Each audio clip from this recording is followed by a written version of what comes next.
Okay, up next, Cam McCandless is going to introduce today's speaker.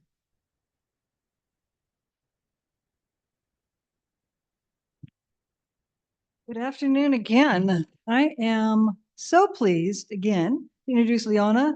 She's our dynamic Rogue Valley Area Director for Smart Reading. Leona comes to us with a wealth of experience, having grown membership and supported volunteers across 8 counties during her time with the Girl Scouts of Oregon and Southwest Washington. I was on the team that hired her or interviewed her. We were so thrilled when we went to one uh, session of interviews. Boy, they just weren't quite right. Second time we went through, then Leona applied and we were thrilled. And she's just been absolutely fantastic. She's deeply passionate about mission-driven organizations that make a meaningful impact on their communities, something that Smart Reading has excelled at for over 3 decades. 3 decades. Leona has called the Rogue Valley home since 1992 when she attended SOU after growing up in Alaska. She fondly refers to herself as an Alaskonian, balancing her ties to both states. For her time with the Girl Scouts, Leona spent 7 years with the Oregon Community Foundation. Wonderful prep for working for SMART, where she supported staff in helping local philanthropists achieve their charitable giving. Beyond her professional accomplishments, Leona is a proud mother of 3, with her youngest set to graduate from high school. She does not look that this spring. In her free time, she enjoys exploring the beautiful outdoors with her 2 dogs, rafting the Rogue River, and visiting the Northern California coast. Please join me in giving a warm welcome to Leona as she shares her insights and enthusiasm for positively impacting literacy outcomes in Jackson and Josephine counties.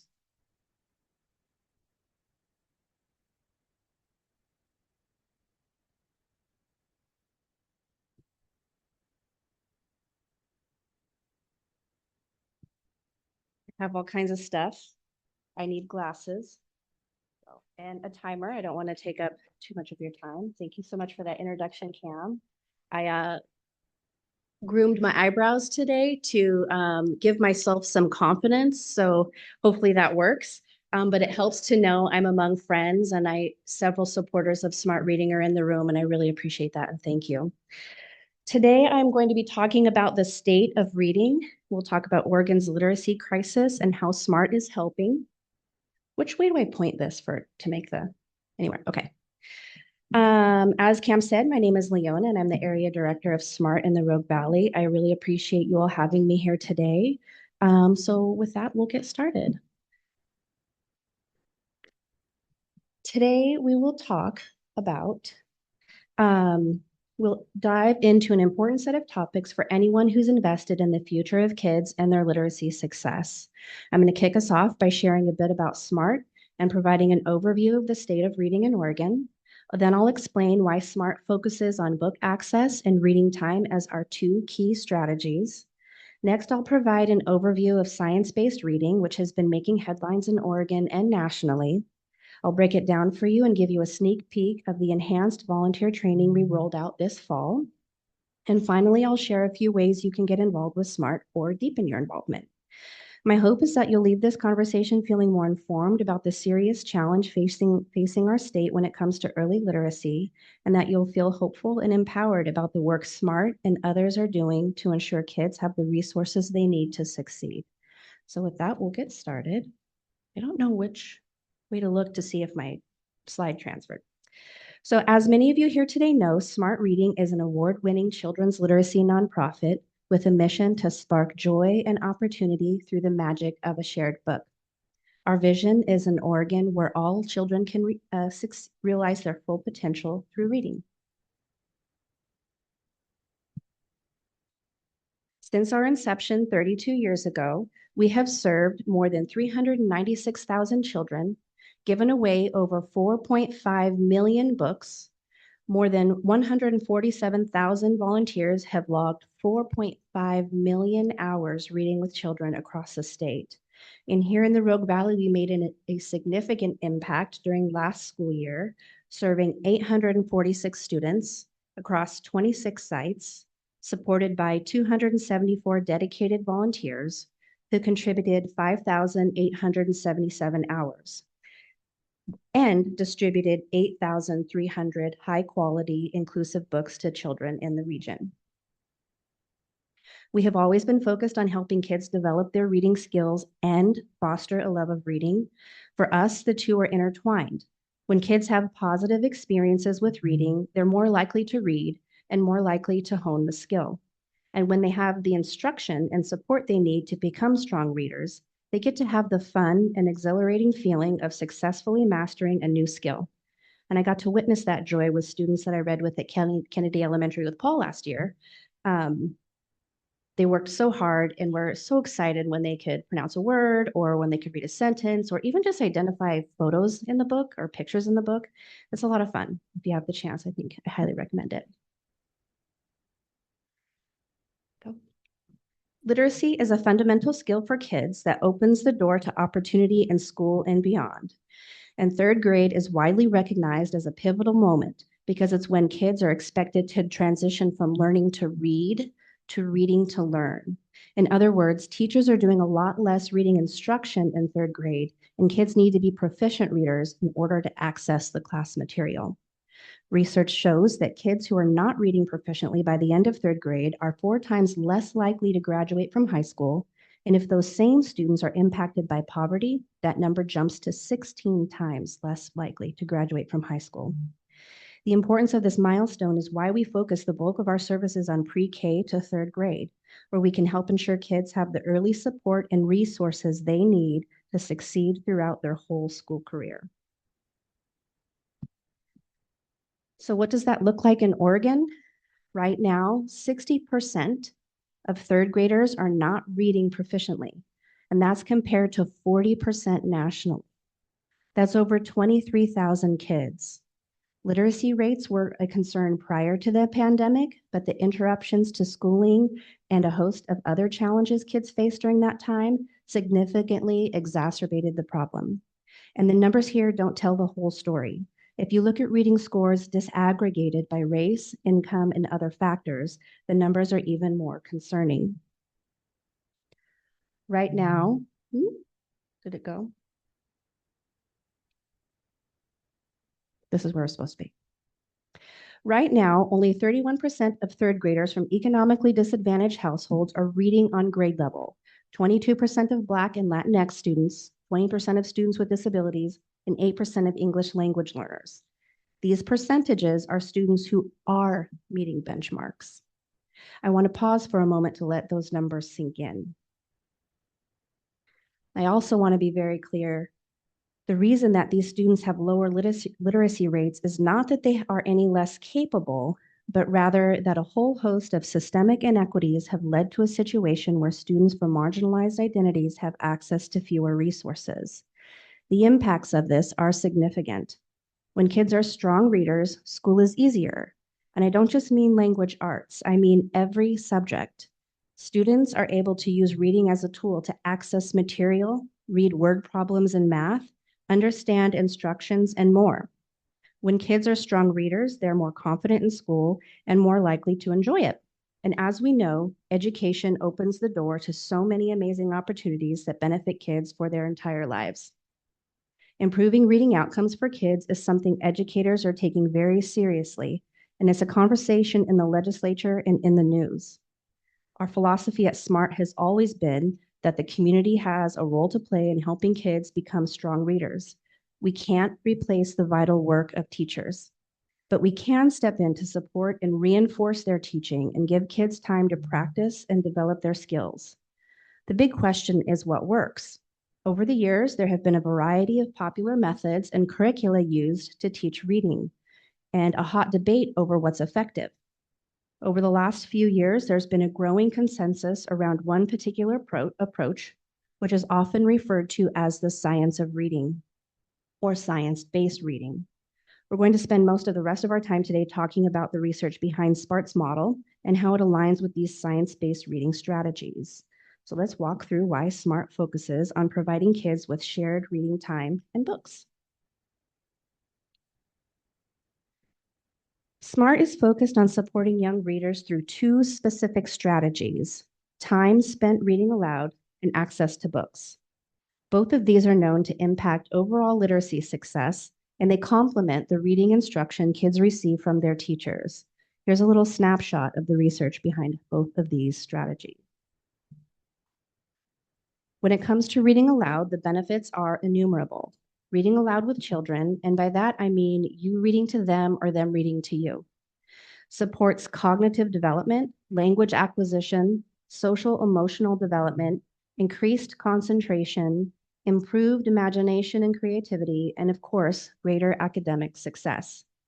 A 2007 study by Reach Out and Read concluded that reading aloud is the single most important activity for building the knowledge required for eventual success in reading. And I'm struck by that quote every time I hear it. Reading aloud is the single most important activity that we can be doing to help kids eventually achieve success in reading.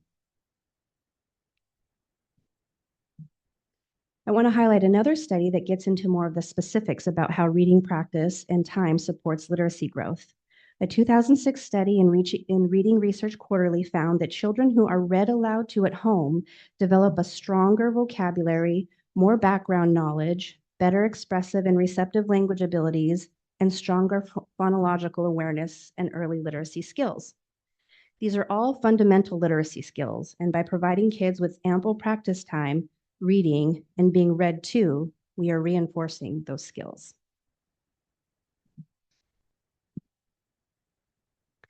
I want to highlight one more study on the benefits of time spent reading. This one is especially relevant in the moment where we're seeing a rise in mental health issues in kids and teenagers. A 2023 study in the Journal of Psychological Medicine found that reading for pleasure was not only linked to better academic success, but also fewer mental health problems and less time spent on electronic devices in adolescence. The studies I highlighted today are just scratching the surface of the large body of research underscoring the importance of reading aloud with kids, but the bottom line is that it's a simple, effective, and essential activity for developing literacy skills. As many of you know or have experienced firsthand, when kids are in SMART, they participate in weekly reading sessions where they read aloud to a volunteer or they are read to by that volunteer. The intention behind this model is based in research like the studies we just looked at. We aim to provide kids with an opportunity for consistent practice time in a low pressure environment where kids can read books they're excited about and benefit from individual attention, guidance, and positive reinforcement. Now let's turn our attention to the importance of access to books. Like reading aloud, there's an enormous body of research demonstrating that book access is a critical element of reading success. While kids in SMART receive up to 14 books, even one can make a significant difference. A 2019 study in the Journal of Global Health pointed out the likelihood of being on track in literacy and numeracy almost doubled if at least one book was available in a student's home. Just one book, single book. That's all it takes to make a measurable difference in a child's life. And of course, having abundant books makes an even bigger difference. A 2010 study found that having 25 books in the household produces an additional 2 years of total educational achievement compared to children in households who do not meet that threshold. What this tells us is that books, in and of themselves, are an effective and low-cost intervention to support literacy development. Of course, the reason books are an effective intervention is that they facilitate more time spent reading. When kids have access to books, they're able to read outside of the classroom, which we know helps them become stronger readers. A 2001 study found that 21 minutes a day of reading outside of school results in higher scores on reading achievement tests and an increase of more than 1.8 million reading words annually. Providing kids with books of their very own, and importantly, books they're excited to read, helps encourage more time spent reading outside of school. The last study I want to highlight is one that showcases an unexpected benefit of reading. We've long known that access to books impacts health factors, but it even impacts lifespan. A longitudinal study published in 2017 found that readers live, on average, 23 months longer than non-book readers when controlling for a variety of factors. The researchers' conclusion was essentially that the benefits of reading books includes a longer life in which to read them. I know I've just thrown a bunch of statistics at you, but the bottom line is that reading with kids and ensuring they have books to keep are simple, effective strategies to increase literacy skills. As kids are learning to read, spending time reading together helps build a love of reading, but it also creates opportunities to practice and reinforce the skills they're learning in the classroom. And that is one of the places smart volunteers come in. We've always trained volunteers to engage kids in the reading session, whether the adult or the child is doing the reading, by asking questions to help deepen comprehension, build vocabulary and background knowledge, and more. When I was at a reading session, I could hear questions in the room like, what do you think is going to happen next? And have you seen that word before? Those are simple but impactful ways that volunteers are helping kids develop their skills each and every time they come to SMART. We're also always looking for ways to improve and deepen our impact. And one of the ways we're doing that this school year is by rolling out expanded volunteer trainings that do a much deeper dive into science-based strategies volunteers can easily incorporate into their reading sessions. In the last century, there has been a variety of philosophies for teaching children to read and a fierce debate over the best methods. The method that has been the most widespread over the past few decades, often called balanced literacy, works just fine for some kids. Around 40% learn to read easily with no additional intervention. However, for the remaining 60%, these methods have not worked well. Recently, experts have coalesced around a philosophy often referred to as the science of reading that's based in brain science. The science-based approach, lost my spot, is not new, but it has gained a lot of traction recently in light of low literacy rates across the country. Science-based reading has been found to be more effective for reaching all students, both the 40% who learn easily with the older methods and the 60% for whom the old methods did not work well. While SMART has never been in the business of reading instruction, we have always been focused on using research-based methods, and understanding the principles of science-based reading provides important reinforcement for the SMART model and allows us to be more intentional in our reading sessions with students. So what is the science of reading? If you think back to your earliest recollection of reading, how did you get there? Do you remember all the steps it took to learn to read? It wasn't just one skill that was drilled into you over and over again. It wasn't even one skill that built on itself and got harder as you mastered each step. It takes a combination of skills to learn how to read. Science of reading is an umbrella term used to capture that idea, that a combination of skills must be introduced and practiced in order for reading comprehension to occur. Science of reading is a body of knowledge and research over 30 plus years on how children learn how to read. And the science of reading says it isn't just one way to learn, and we need a combination of skills to successfully master reading. I'm gonna try and speed through this part because I realize we're getting close to the end. This is a graphic known as Scarborough's rope, or Scarborough's reading rope. On the left side, you'll see the blue language comprehension requirements and green word recognition requirements for skilled reading. Blue skills become more targeted and rigorous as students learn to read. This means more emphasis on language rules, mechanics, and pulling from prior knowledge to add depth and breadth. These skills include background knowledge, vocabulary, language structures, verbal reasoning, and literacy knowledge. The green skills become increasingly automatic as students read. That is, students can do it more independently as they learn and grow. These skills include phonological awareness, decoding, and sight recognition. This is a visual representation of the science of reading, a combination of skills that are acquired together systematically and move forward at a similar pace to form the tightest strand that ends with skilled reading. And a science-based reading curriculum, teachers are systematically exploring each of these elements, introducing new skills and teaching increasingly complex skills over time. Our existing training for volunteers addresses some of these strands. and volunteers are engaging with many of them informally in their reading sessions. I'll give a few examples and then I will open up the floor for questions. For example, when a volunteer asks, "What do you think the glossary is for?" they help build knowledge of print concepts when they're reading a book about the ocean and ask, excuse me, when they're reading a book about the ocean and ask, "Have you been to the ocean? What did you see there?" They're helping students recall their background knowledge. And when they point out rhyming words, they build phonological awareness. So those are just a few examples. We've got like 6 minutes left in the meeting today, and I have more to say, but I will cut it short because there might be questions. And I didn't practice to make this short. Are there any questions? Yes. As a librarian and avid reader, I am going to live forever, I feel like. So this is good news with the 23 additional months in my life. So thank you.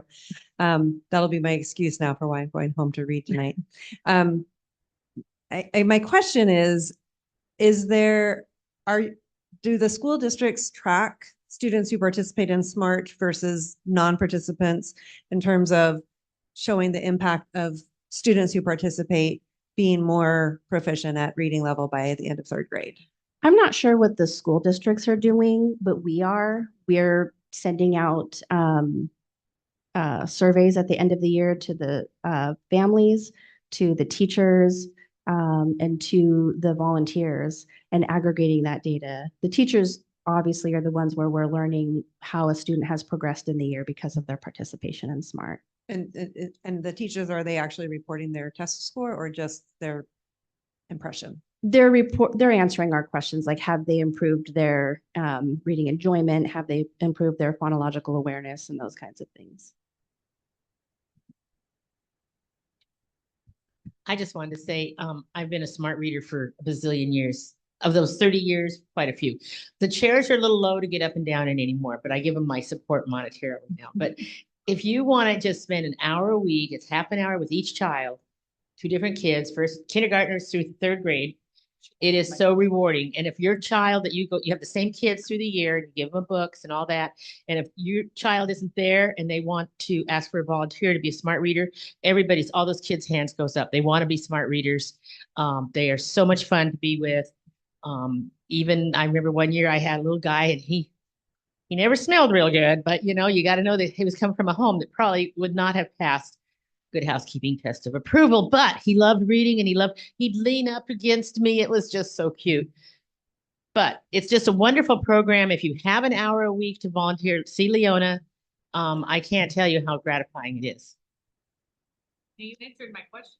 Oh, yes. Okay, good. Thank you. I should mention, if you are interested in volunteering, you can apply anytime. We're still placing readers. We aren't going to be starting new sites after the end of this month, but we will still be placing readers, and we still do have need for readers across the Rogue Valley. Medford, Ashland, Central Point, Grants Pass. All right, I got a fun question because I'm a technology guy. Have you seen that the impact of technology on reading in short and long form content? No, I think the way we use technology is kids, when they get their book, they can open up their book and there's a QR code in there and they can watch YouTube videos of people reading books so they can see more interaction of being read to by an adult. But I've heard people ask that kind of question or wonder if that's kids' access to those kinds of things make it harder for them to concentrate and want to even participate in reading. We have not seen that. Kids love the books. They love to have the books. You said long form and. Well, I think about one, there's the physical format of a book versus a tablet. You may be reading the same content. And how does that? Right. Something. We have not seen a difference. That's not been reported to us. That doesn't mean that families aren't. I think a tablet is kind of a socioeconomic device. I'm not sure that the children that we serve would have access to that type of technology in the home.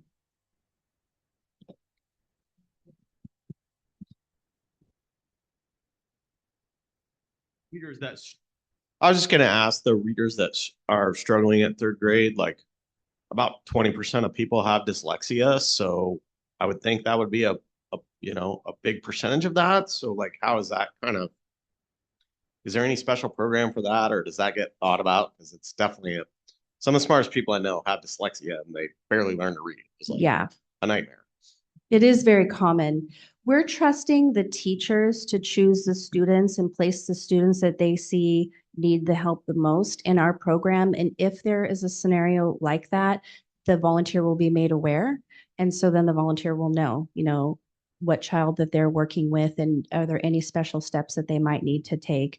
But really it's very simple. It's an adult and a child sitting together, bonding over a book, laughing about it, hating it, loving it, reading it together. Children will say, I want to read. They'll be very defiant on if they want to read to you, and they'll also be very defiant on whether they want you to read to them. So it's child guided and centered. But those kinds of things are taken into account if needed. A question over here. I'm on the other side. Do you accept book donations, or where does Smart get their books that they're handing out to children? I'm glad you asked about that because in the presentation was information about the Children's Book Bank model, which is something we are bringing to the Rogue Valley soon. I need space for books because in that program, we do accept gently used books. Where Smart gets their books for the one-to-one and classroom read alouds is by purchasing them. We have purchasing power because we are a statewide organization. We have relationships with some providers that help us buy in bulk at decent prices. And so that is part of what we spend our money on when people make donations or participate in our events. We purchase them. They're all brand new. Yeah, thank you for your work here.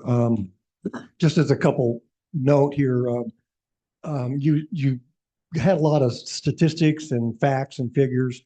The couple of statistics that always kind of hit me is from my other board work is that the prison system, one of their fact finding is what's the reading level in the third grade. And that's how they gauge the size of the prisons based on that margin. And but kind of decide what I've seen is that the kid will not learn by the third grade. They kind of hang around till the ninth grade, and then they drop out, and then they become a different challenge to our society. And the economic impact of a kid dropping out is unbelievable if you really look at the numbers.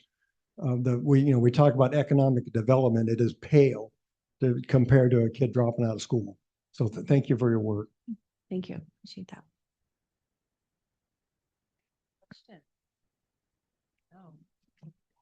Oh, thank you very much. Thank you, Leona from Smart Readers. So as you know, our club supports the Smart Reading program. We buy books. So as a thank you,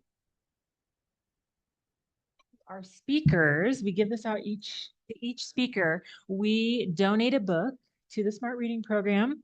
Today's book is Evelyn Del Rey is Moving Away. So if you wouldn't mind signing this sticker inside the book, then we will get it in the hands of a smart reader. So thank you.